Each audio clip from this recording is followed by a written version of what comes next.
is kind of new for me.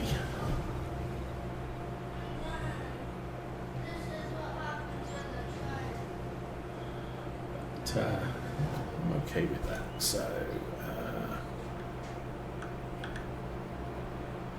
and that's empty. Okay, so that's good.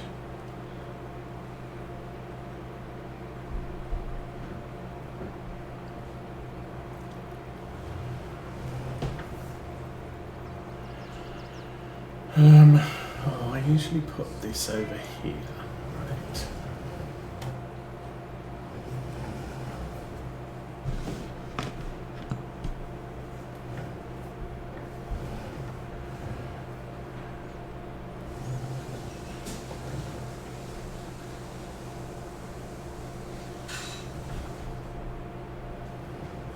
So I'm thinking, if I do put a cow pasture in,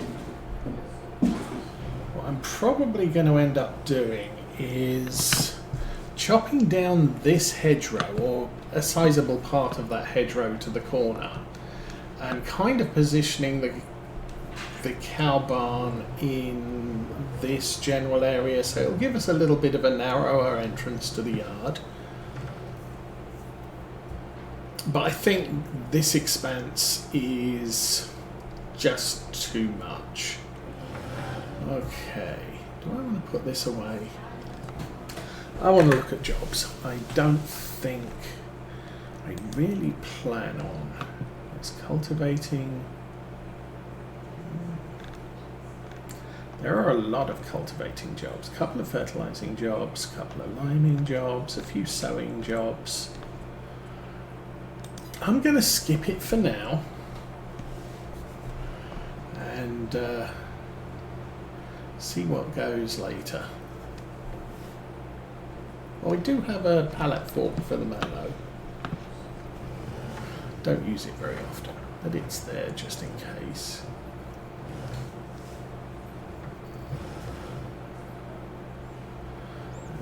And yeah, the wide axles on this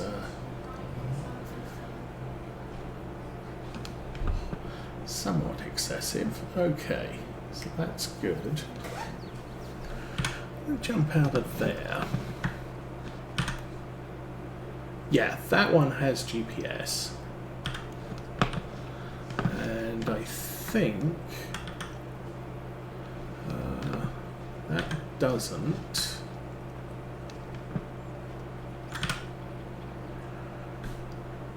The mower does. So we can mow with GPS, we can Axion 800 with GPS, because I think the Axion does more jobs that are kind of more difficult to follow if you don't have GPS.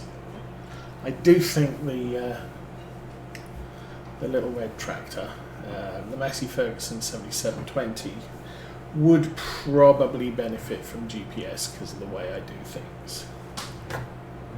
Okay, I think what I should do here is dump those out.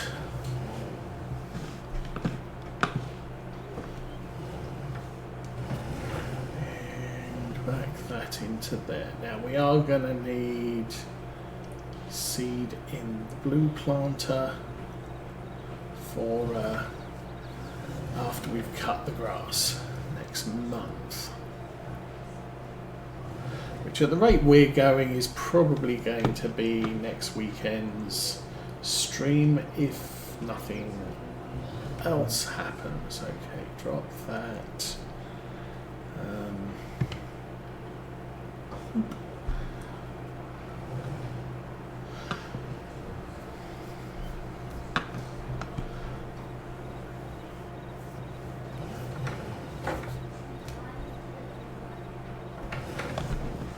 I do like this tractor.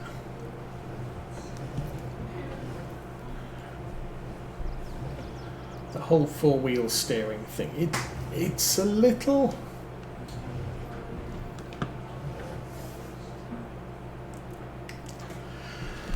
Over on the back here, I can get some weights installed over the back here.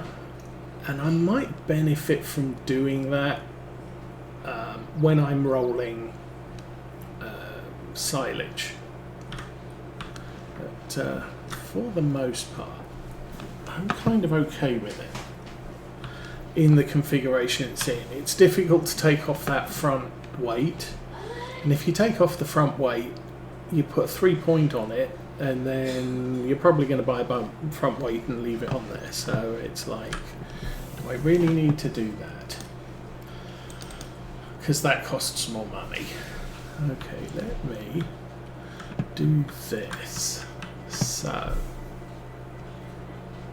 that's an expensive shed.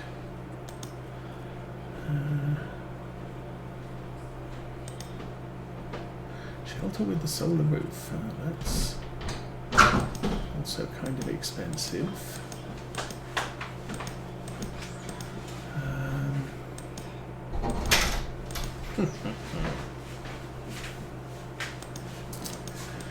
Okay, here we are in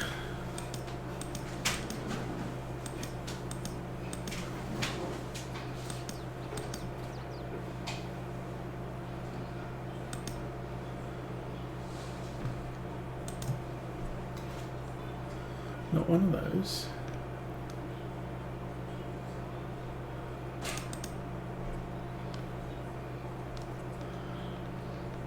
Ah.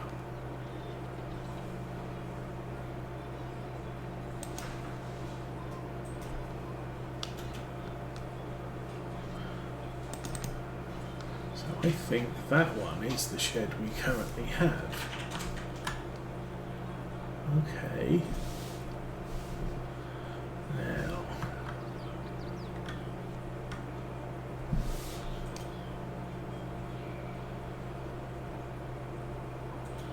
so what I'm thinking is having a second one of those right about there.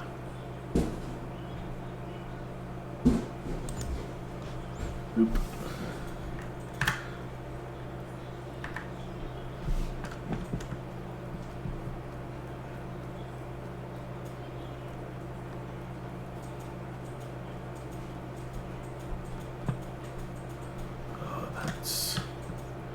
Some dodgy land there. So let's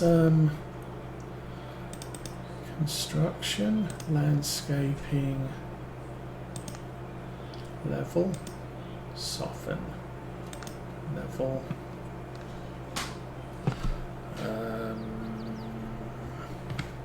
that, change brush strength.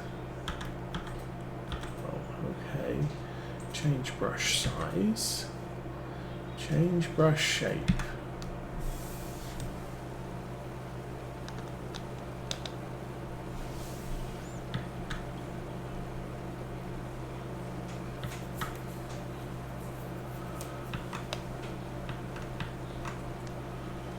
So I want to flatten,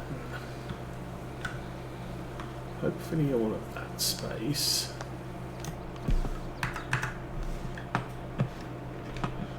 There's a lip over there, which we may have to do something about. But I think probably need to flatten some of this too. But for the most part, that is looking fine. Let's do a little bit more.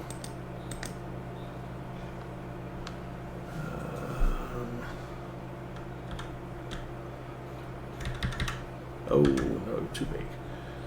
And shape is V.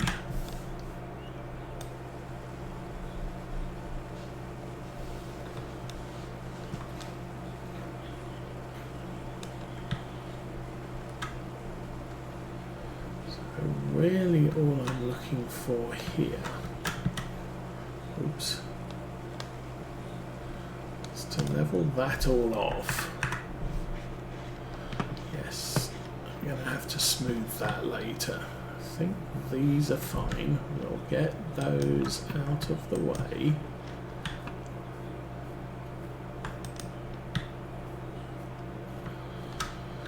And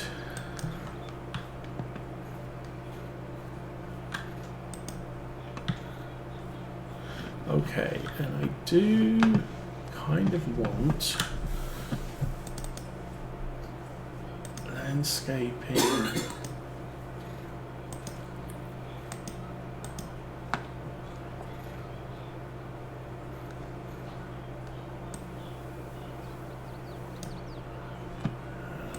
That's gravel.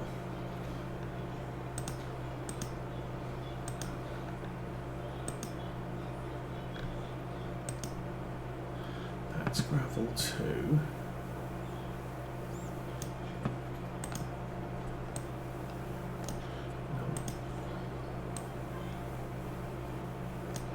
I think that one. Change brush size. And that's fine.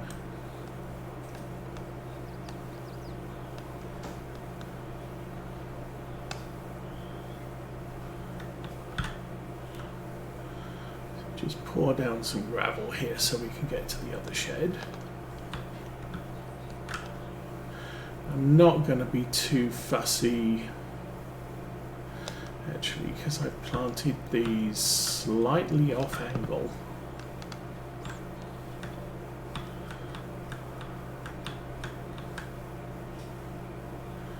I'll live with what we've got here.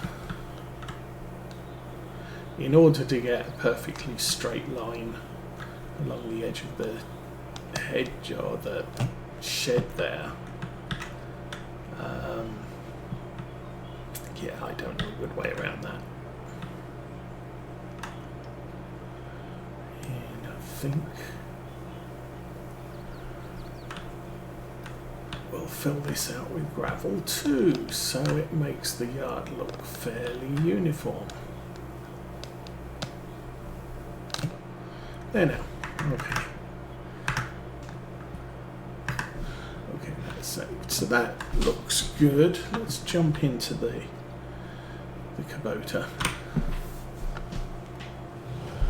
I mean, looking at this, I could have pulled the gravel out a little bit further around here.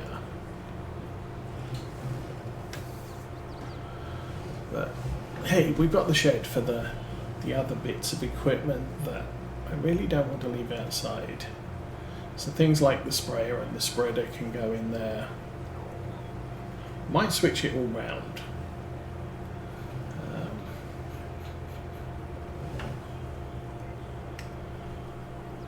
Let's turn the help screen off.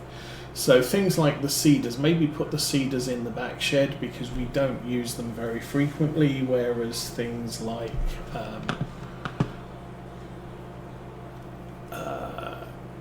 fertilizer spreaders and stuff like that, we do use a little bit more often. Okay, jump over there. So I am good with the way that's all that. So I'll move some of these things over to that new shed, which is good. This area here is concrete, which I think makes sense because silage bunkers would be good to have a drainage ditch or something. But, and then we've got to do something about smoothing this back area off. But I'll worry about that another time. So I think for now, maybe what we'll do is we'll sleep till April 2.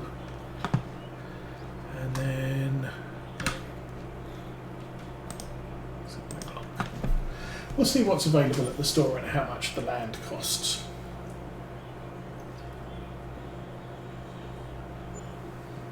Because like I said, we have a lot of money. Oh, and rain.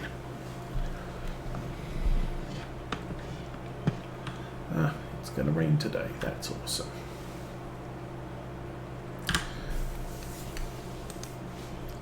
So, stuff for sale. That's where we were up to. Oh, what's this? This is a 615 horsepower disc harrow. Don't need one of those. Animal transporter. logging platform for a man truck. I already have one of those. I think. Don't have one of those. That's the seeder. No, that's a planter.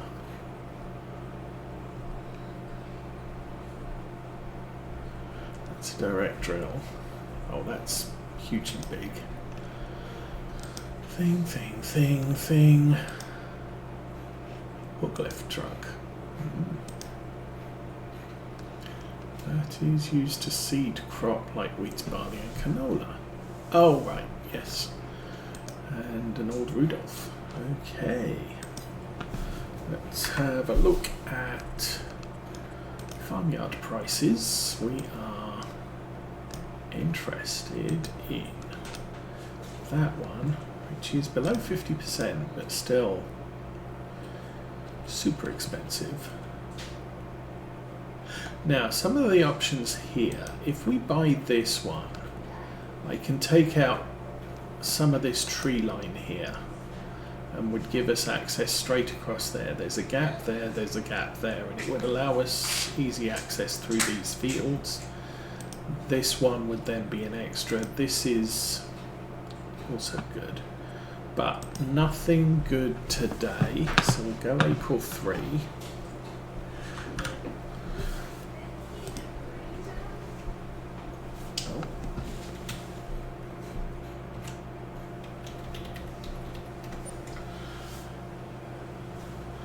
And see what comes up here. Come on, wake up. There we go. April 3. It's going to rain later.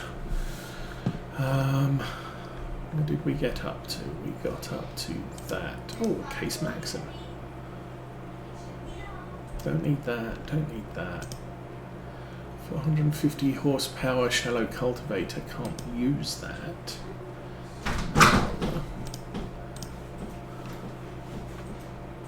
Used to have one of those. Truck. Mulcher. And we used to have one of those too. April 3. She said she would. She's a liar. Okay, now we're back up to 53%. So, one more day. One more day or 2 more days? We'll sleep till tomorrow.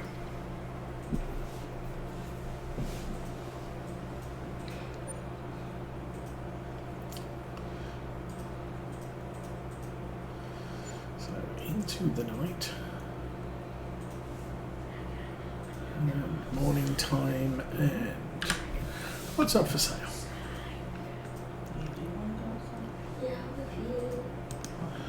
One of those now.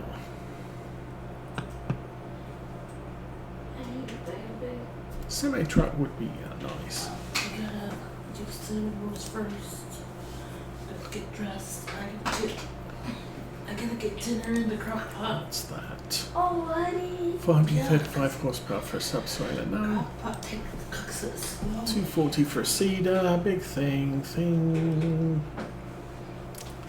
Lots of those things available. And a weeder hoe. Weeder hoe. Okay. Semi truck. No. Okay. And price of land. 43%.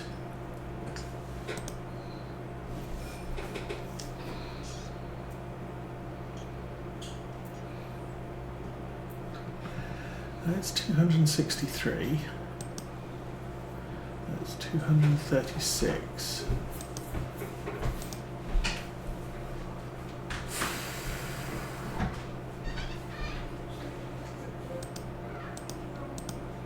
I could buy those two. Those would give me an awful lot of grass next month. I mean, like, serious amounts of grass. We'll fill up both bunkers.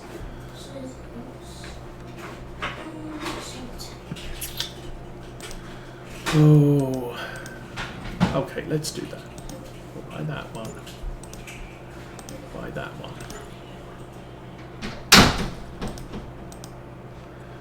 will purchase soil information. Purchase soil information. Not too expensive doing that. So how's our ground actually doing? We've got a lot of... This one has a problem. Oh. Oh, how do we sow that?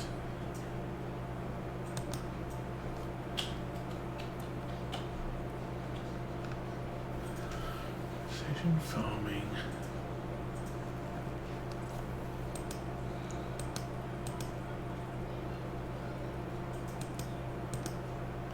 I've forgotten how to...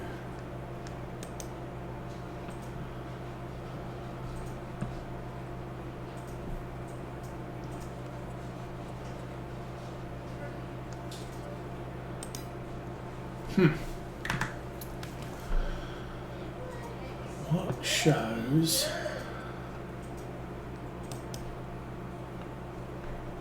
What shows the environmental score over here? Oh, I hate when I forget how that happens. So that one, I think it's missing...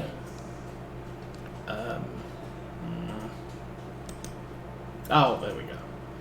Environmental score. There we go. So that one's missing nitrogen. That was, yeah, that was a very bad harvest last year. But for the most part, we're hitting round about 92s. This one, tillage and weed control. There's no weed control for grass. Also, the pH was bad. We did lime that field and fertilise it. So when we cut it next, that should be good. These fields haven't been looked at all. Nitrogen, pH. There's nothing we can do about weed control and tillage. We would have to plough them up and replant them to fix the tillage.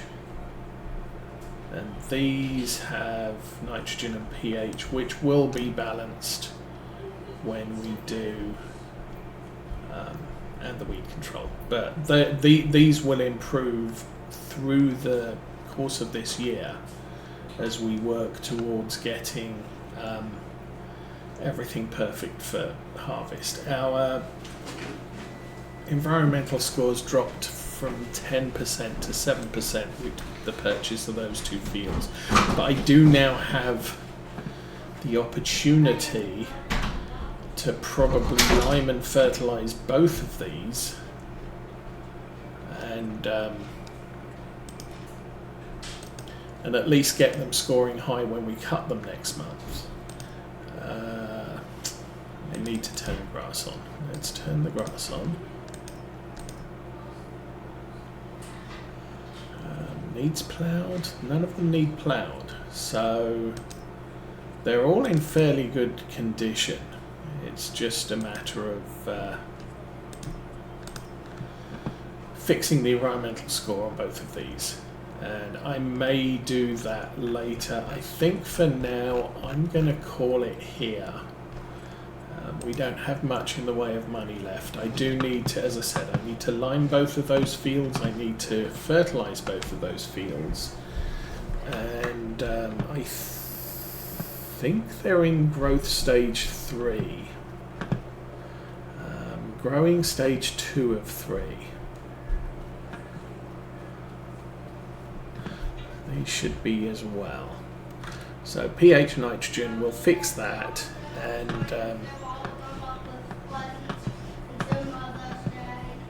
and then next week we'll come in April, May 1 and get the big M out and start chopping up grass like it was going out of fashion. So I'll need the Zerian on the forage trailer, and I may set some of our other small tractors off doing some contracts. Did I look at this? I think I did. Yes, I did. So we haven't got enough money to buy any equipment. we don't really need it. 10,000. Cutting the grass. Ooh. I'm going to have to do a couple of contracts, I think, just so that we have some money for seed and fertilizer next month. I think we've got enough in the tanks for now, but that's going to need topping off. But sadly, I'm going to call it short today. We have issues and I need to go and deal. But I wish you all a good weekend, and we'll be back next week doing some more field work. And Can I get a cinnamon roll? yeah, no, I have my cinnamon roll. What? I'll have my cinnamon roll. So yes. So as I was saying, we'll call it here. Everybody have a good week and a healthy week, and hopefully I'll come back with some good news about my back and my hip. For right now, I'm out of here. Have fun, everyone. Bye bye.